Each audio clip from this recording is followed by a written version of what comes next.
Née le 31 mai 1967, Sandrine Bonner fête aujourd'hui son 56e anniversaire. Dans le passé, la comédienne avait suivi une thérapie médicale innovante pour lui permettre de surmonter une douloureuse rupture.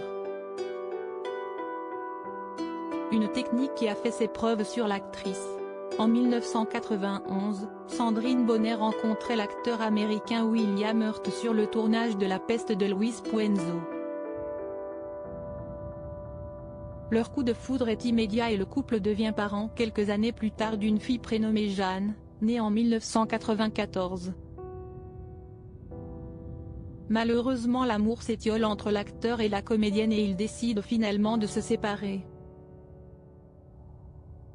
Une rupture dure à vivre pour l'actrice du film West qui avait révélé au magazine Psychologie en 2010 avoir fait de l'hypnothérapie pour se remettre de cette douloureuse séparation. C'était surtout un travail corporel. J'y suis allée pour récupérer mon corps. J'avais beaucoup maigri, je n'avais plus d'appétit, j'étais très faible. Il fallait que je trouve un moyen de me rebooster, a-t-elle confié. Depuis, le couple avait d'ailleurs gardé de très bons rapports.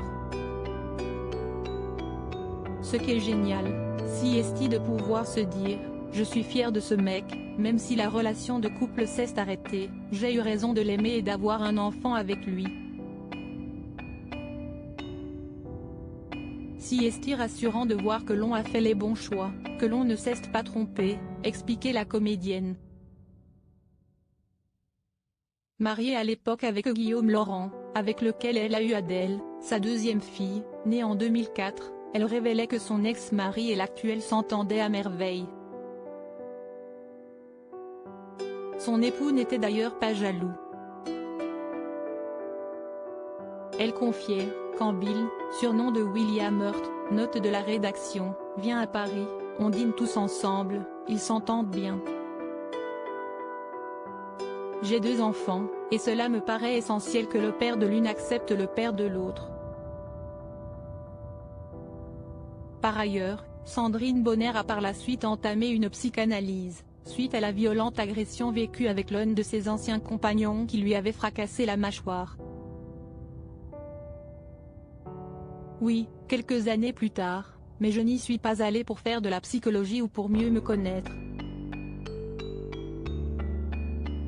Je sais qui je suis.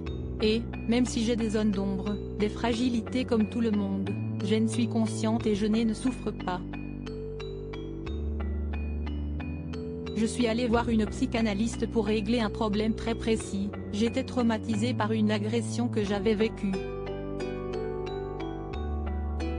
J'étais cassée, à tout point de vue. Il fallait que je me répare.